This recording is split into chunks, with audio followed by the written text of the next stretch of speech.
Queda ahí, suelen ser tirajes muy pequeños además, entonces a mí me interesa que esos autores que están ahí logren profesionalizarse y empiecen a trabajar con Random House y con Océano, con Planeta y con Sexto Piso y con las editoriales establecidas, de manera que no tengan que ser editores y autores y andar yendo como gitanos de feria en feria, sino que sus libros se dediquen a producir el material y que este llegue a las librerías y que los lectores los busquen, como sucede en España o en Argentina, que tienen consolidados esos mercados y los lectores, tanto cómic como no especializados, llegan a la librería y ven novela gráfica nacional y la ojean y en muchos casos la compran.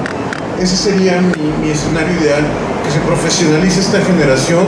O sea, porque bueno, yo ya estoy ahí, o sea, yo tengo un agente literario en Barcelona, estoy publicando con Océano, mis libros tienen ediciones en varios países de Latinoamérica y en España, hasta hace poco había un interés como de vender derechos de traducción, o sea, pero hay un autor, o sea, de todo, sí te puedo decir que soy el único que está haciendo eso. O sea, están los que trabajan para la industria gringa, que se cuecen aparte y en otros términos, pero haciendo historieta autoral personal, soy el único que tiene esas condiciones en este momento. Desearía que fuéramos 40 o 50, de manera que el lector llegara y hubiera una gran variedad. O sea, cuando yo era jovencito, llegaba a las librerías y lo que había eran los libros de Ríos, los de Quino y los de Gisitrino, 4 autores. Ahora hay 5 conmigo.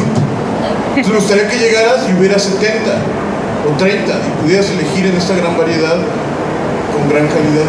Ese sería para mí el futuro ideal, pero depende de que los autores sigan trabajando. Yo estoy dispuesto a hacerlo, pero una golondrina no hace verano. Entonces yo quisiera que fuéramos muchos. Soy muy optimista, o sea, veo gente muy talentosa y muy trabajadora. Los máximos del siglo XX y mencionaste como la inserción del cómic americano. Me gustaría como saber si consideras que haya habido algunos factores nacionales que impulsaron también esa conversión de la historieta a basura cultural. El caso de la historieta industrial es, yo lo digo, es muy discutible. Como yo lo veo, eran 3 o 4 situaciones. Uno es que había un esquema de edición en la que no había asignación autoral, o sea, tú eras dibujante pero no eras dueño del personaje, incluso a veces tú lo habías inventado pero la editorial eran los dueños, incluso a estos viejos dibujantes, te hablo del Libro Vaquero, del Memín, todos estos, ni siquiera les devolvían sus originales. 2 es que además ellos se quejaban mucho, pero en realidad es que no era tan mal pagado, entonces había más o menos buen dinero, porque a lo mejor era por volumen, ¿no? Porque entregaban 120 cartones a la semana o al mes, o sea, y además pagaban en efectivo al momento, nadie le hacen eso ahora en la gráfica, ¿no? Entonces había buen dinero, yo conocí gente que además hizo de su casa, de su propiedad, o sea, entonces, estaba en una situación económicamente cómoda. Y la otra es que además siempre se apostó por el melodrama barato, o sea, igual. Entonces son los mismos vicios de la televisión, ¿no? O sea, se hacen telenovelas porque son baratos de producir, porque hay esta idea de que al jodido le gusta como lo barato, como la basura. Y entonces si tú educas a un pueblo durante 50 años dándole basura, va a tener muchas dificultades para poder distinguir otras calidades. Entonces por eso, pero se estranguló a sí misma al no crear personajes para niños. O sea, la historieta mexicana no tiene en general, o son algunas excepciones que además no trascendieron, no hay personajes infantiles como en otros. O sea, no tenemos un Asterix o un Tintín en México. O sea, había estos, digo, quizá lo más cercano sería el Memín Tinguín, que es un melodrama lacrimógeno que no es para niños. Entonces, si tú no generas nuevos lectores a través de la literatura infantil y juvenil, una industria se estrangula porque llega un momento en que no se renuevan los cuadros de lectores, y eso le pasó a la historieta mexicana. Y la más devastadora de todas es que llegaron otros medios que la sustituyeron, o sea, la misma gente que venía leyendo sus pasquines en el pecero, en el metro, en ciudades donde hay metro, en los autobuses, hoy viene con el teléfono celular. Entonces, tenía todo en contra, y como no no fueron capaces de renovarse a sí mismos, por eso desaparecieron. Yo no lo lamento, a mí me parece bien que esa industria haya desaparecido, porque no puedo pensar, quitando la historieta de los super sabios, yo no puedo pensar en ninguna otra historieta, o sea, yo no rescataría ninguna otra de la historieta tradicional mexicana. Amigos, pues bueno, ya estamos ahorita en la firma de los libritos. Acá enséñanos. Mira, de Pep. Fernando López. Pero mira, Fer, es que ahí medio tocayos. Sí. Oye, y veniste a ver la plática de Pep. Platícame, ¿qué te llevas? ¿Qué impresión te llevas? Me encantó. Es la primera vez que tengo oportunidad de verlo en vivo y aparte de preguntarle. Porque tú eres ilustrador, ¿no? Así es. Sí, precisamente he leído cómics toda mi vida. Sin embargo, hasta hace poco me empecé a meter en historieta mexicana de lleno. Y al tener oportunidad de ver a un ilustrador como ver de cerca, pues es increíble. O sea, realmente me llena de optimismo para el panorama de la historieta en México. Me siento muy emocionada. Estoy nerviosa, miren, de veras. No, de verdad, me siento muy emocionada. Y yo cuando lo voy a platicar, tengo aquí a un gran... ¿Cómo te puedes definir? Yo te diría gran escritor, novelista, ilustrador. Pues narrador engloba todo lo que hago, ¿no? Exactamente, un gran narrador y narrador gráfico más que... Es que soy narrador y narrador. Sí, mira, claro. Traía el chiste de que soy novelista gráfico y no gráfico. Ajá. Ah. Entonces, pero creo que decir narrador, porque más narrador es el oficio más antiguo del mundo, ¿no? Claro. O sea, se dice que es otro, pero antes de que hubiera prostitución se juntaban alrededor de las fogatas y alguien contaba cómo habían matado al bisonte. No vas a creer, sí, no vas a creerlo. Acabo de ver una conferencia que, no sé, ya casi que vamos a hablar en pláticas, porque bueno, yo soy periodista independiente, ¿no? Pero soy periodista, claro, no soy jovencita, ¿verdad? Pero traigo un poco de vieja escuela y la nueva escuela que uno tiene que aprender, ¿no? Sí, claro. Pero en esta vieja escuela se aprende uno el relato, por ejemplo. Sí, claro. O sea, el valorar esto, lo narrativo, el relato, ¿cómo es esto? El sentarse en la fogata y platicarse esta historia que más bien era oral y que es ahora, como que ahora se está perdiendo obviamente por toda esta vorágine de los medios digitales. Pero vamos a hablar ahorita un poco sobre esto, que yo sé que sabes de todo. Estimado Beth, viene aquí a la feria a presentar el Instante Amarillo, ¿no? Platícanos primero de la obra de Instante Amarillo. A ver. Es una novela gráfica sobre una niña de 13 años en un momento muy complicado de su vida en el cual se están divorciando los papás, la bulean en la escuela, va reprobando matemáticas y entonces la mandan a clase de regularización con un vecino que es un joven, muy jovencito, estudiante de física, que cuando descubre que la niña se llama María, le dice, te llamas igual que la mamá del monstruo, que Mary Shelley, la autora de Frankenstein, que además es mi novela favorita de todos los tiempos, y le da a leer Frankenstein y también le da un cassette de música punk. Entonces esto le vuela la cabeza y le va a permitir llegar a un momento de revelación en el que va a tener, todavía no va a tener muy claro qué quiere en la vida, pero va a saber qué es lo que no quiere. Y básicamente como la novela trata sobre cómo una niña llega a ese punto, que puede ser cualquier persona, yo qué sé, que fuera una niña de 13 años, y luego nos vamos a reunir con ella casi 40 años después para ver qué fue de su vida, 30 años después.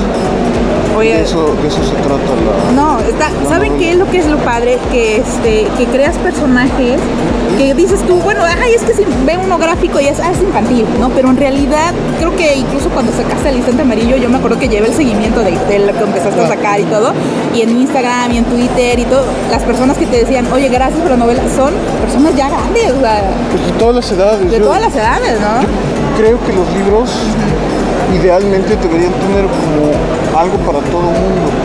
Ahora hay mucho esto, ¿no? De la segmentación de nichos, ¿no? Es un libro para personas de 25 a 35 años que además se dedican a esto y esto. Y yo no creo en eso. Yo creo que la experiencia humana es universal y muy amplia y que entonces, por lo menos el tipo de libros que a mí me interesan, tienen algo para todo el mundo.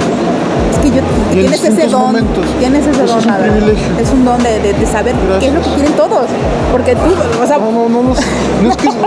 No es que lo sepa, ajá, pero un autor debe ser muy empático decía Marx esto de que nada de lo humano me es ajeno. Entonces tú tienes que ser muy empático justo para poder comunicarte o establecer diálogos con todo tipo de personas. Claro, voy a ser honesta, yo te conocí por, déjame acordarme, me parece que por precisamente que fue la que hice en reseña, la de Bajo la Máscara. Y es una cosa que me fascinó porque en esta novela introduces personajes, digamos como entre reales, ¿no? Cuando leí Fernando Gutiérrez, Barrios, yo dije, wow, o sea, claro, tiene todo un contexto que, por ejemplo, personas a mi edad lo entenderían, y sin embargo en la novela lo introduces de tal manera que cualquier chavito lo puede comprender, ¿no? Háblanos un poco de esta novela de Bajo la Máscara. Es un libro que quiero mucho porque yo empecé queriendo ser dibujante, ahora lo soy, dibujante de cómics, y en esta novela, que es la historia, es una novela para adolescentes. Yo no escribo como eso que te decía del nicho de mercado, pero sí me gusta pensar como en grupos de lectores. Ajá. Y hay, por ejemplo, El Instante Amarillo es una novela, es un cómic para niñas. Hay muy pocos cómics infantiles y mucho menos para niñas, mujeres, hay muy poco. Como soy papá de 2 niñas, pues me interesaba explorar por ahí. Y Bajo la Máscara es una novela para adolescentes. Hay como mucha literatura infantil, hay bastante como juvenil, un poquito más grandes, pero este momento en que están entre ser jovencitos y ser, o sea, de adolescentes y niños todavía. De la secu, ¿no? Ajá. De secundaria, sí. Como acabando la primaria, empezando la secundaria, hay muy poco, se trabaja muy poco, es muy difícil dibujar y escribir para ese tipo de... Porque son como muy versátiles, ¿no? Pues porque están entre 2 mundos, además. Exactamente. Y así prácticamente es esto, es casi 2 mundos, ¿no? O sea, entonces yo lo que quise hacer es una metáfora justo del momento en que yo decidí dedicarme a dibujar profesionalmente. de las fotos también, ¿no? Esa fue una aportación de Alejandro Magallanes, del diseñador. Pero la idea es ese momento en que yo llegué, o sea, también soy de familia de periodistas, soy hijo y nieto de ingenieros y de maestras. Entonces fue llegar y decirme, quiero dedicar a dibujar, y fue como tirar una bomba en mi familia. Sí, entonces, porque... la metáfora era, ¿qué pasa si alguien llega y le dice a sus papás que quiero ser superhéroe? Y a través de esta metáfora lo que hago es hablar de cuando tú decides dedicarte a una actividad profesional poco ortodoxa. Yo me imagino que sí, o sea, porque es un mundo donde existen los superhéroes y donde todo el mundo sabe que existe Batman, pero nadie sabe que es Bruce Wayne. Ajá. En Estados Unidos, y además que hay superhéroes en Estados Unidos y que en México hay luchadores. Entonces de alguna manera es como mi propia historia. Cuando me quise dedicar a dibujar cómics, que llegabas y nos decían, es que aquí hay historieta popular, nosotros no hacemos novela gráfica. Es esa historia contada en clave de superhéroes, 2 muchachitos que tienen superpoderes, que quieren, basados en mi amigo de la adolescencia, que también es dibujante, y yo. Está basado en, sí, anécdotas personales. Claro, sí, fíjate que yo lo pensé, yo me imaginaba, será como él, o sea, como él tú pasaste en esta. Sí, totalmente. Y aparte, por la narración de los lugares, la secundaria, las calles, ¿no? Hasta los cafés y todo, yo me imaginaba que tú prácticamente basabas aquí muchas de tus experiencias juveniles, ¿no? Sí, hay mucho de eso. Siempre, al menos mi trabajo es altamente autobiográfico, pero velado, ¿no? Sí, claro. Entonces, pues es un poco eso, la historia de cómo fue convertirse en dibujante, conocer a los viejos dibujantes, ver que no tenía relación, como una relación estética directa con lo que se hacía en México, aspirar a hacer lo que pasaba, ver qué pasaba en otro, en fin, y todo esto, pero como en clave de superhéroes, que además, aunque yo ya no soy lector de cómics de superhéroes, fui un apasionado lector adolescente de superhéroes, y me parece que es una de las grandes aportaciones de los Estados Unidos y los norteamericanos a la cultura mundial, la idea del concepto del superhéroe. Ajá. No, y aparte es un superhéroe, pero netamente nacido del México. O sea, también cómo dignificas al superhéroe grande, al mayor, a los que ya eran los viejitos, por así decirlo, que también hay una cierta aportación, pero eso es una lección muy valiosa. Por ejemplo, si estos son para los chavos y los chavos lo leyeron, de cierta manera fue una lección, oye, sí es cierto, o sea, nuestros padres o los abuelos tales personas son los héroes que de alguna forma precedieron lo que ahora somos, ¿no? Yo me enganché mucho con esta y decía yo, pues este cuate pues dibuja, ¿no? Es novelista y eres gráfico sobre todo, ¿no? Cuando me doy cuenta que saca una novela, cuando digo, ¿qué otra cosa ha hecho este jovencito? Pues Bernardo Fernández Ver y Hielo Negro. Fíjate que yo tenía como una etapa en la que quería leer novela mexicana, pero que estuviera yo extasiada, o sea, quería yo el momento para leerla y alguien me preguntó, oye, ¿qué recomiendas para un primer libro, para un adolescente o alguien que va a leer? Yo les dije, bajo la máscara, si es más chavito, ¿verdad? Y más grande, Hielo Negro. O sea, si tú quieres engancharte desde las primeras páginas, o sea, Hielo Negro es un libro que merece un espacio. O sea, y le decía, tú, porque a veces leemos un libro y otro libro y un pedacito, pero la verdad es que dije, no, la voy a terminar de leer. Al principio voy a ver nada más para que veas las materias, ve las notas, y es que sabes que hay algo, bueno, platícanos primero sobre la novela, de qué trata, para que es una historia de una novela policíaca, una precuela, es una serie. Es una serie, sí. La precuela se llama Tiempo de Alacranes. Y luego ya viene Hielo Negro, Cuello Blanco y Azul Cobalto. Están protagonizadas por dos mujeres, una mujer ex policía. Y que me encantó además eso, ¿no? La protagonista, Andrea Mijangos. También muy aleccionador, o sea, tiene muchas cosas, como que tienen un mensaje, ¿no? O sea, sí, Andrea está sobre el estereotipo de los hombres policías, porque creo que, como dices tú, teniendo a lo mejor dos hijas, tienes ya como esa misiva de decir, vamos a destacar este personaje femenino, ¿no? Pero dentro de una población que es totalmente masculina. Es que está enfrentada a una chica narco, y ¿no? también es la chica, ¿no? La villana, ¿no? Exacto. Lo que yo buscaba era como revertir a través del género los clichés de la novela policial. Eso. Entonces, si hubieras... Esta novela ganó un concurso, el premio Grijalbo en novela. Estoy seguro que si hubiera sido un policía gordo y grandote y un narco metrosexual, hubiera pasado desapercibido, hubiera sido como una novela más. Pero en el momento en que los protagonistas son mujeres, bueno, me puse a investigar cómo meterte en la cabeza de una mujer. La lectura es totalmente distinta y creo que esa ha sido su aportación de estos personajes femeninos muy fuertes que a mí me interesaba explorar. Y es una serie, ya van 4 novelas. Tengo las notas para escribir la quinta y la sexta. Ya.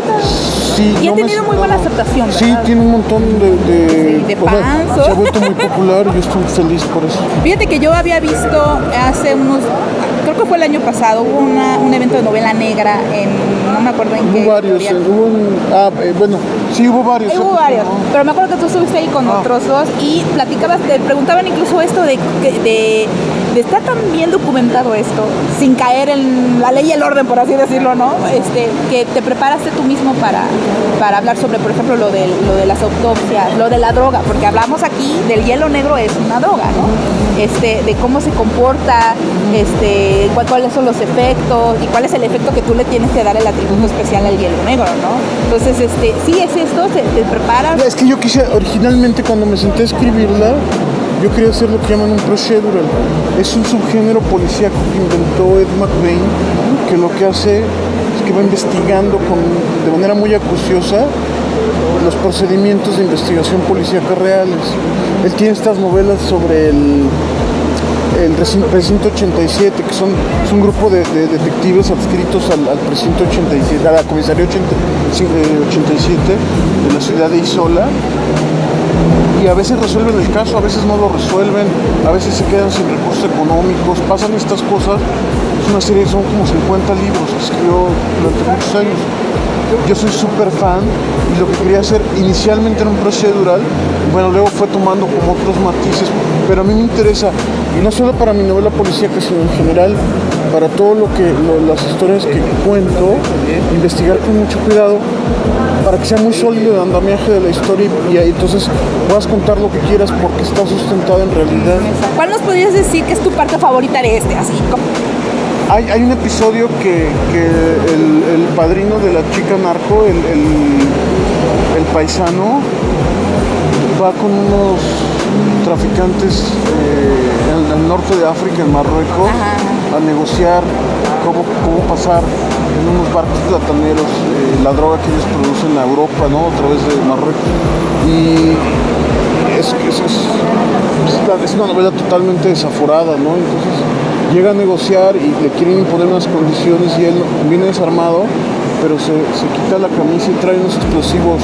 Ah, sí, claro, ya, pegados, sí, ¿no? sí. Y un sensor de su corazón que en el momento que se detiene, explota. Esa parte me gustó mucho. Es una tensión así que se vive. La novela policíaca te permite así como generar esa tensión, esa como exageración. Fue una reflexión importante sobre lo que manejabas de es necesario que realmente haya más espacio para los ilustradores en México y que tú ya tienes un espacio ganado, ¿no?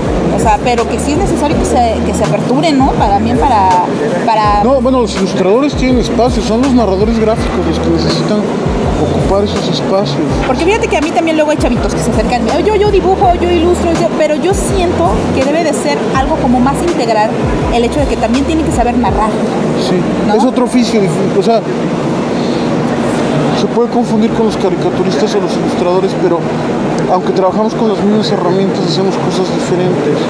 Nosotros contamos historias en este lenguaje que a mí me parece maravilloso de los cómics, de combinar palabras e imágenes en una secuencia.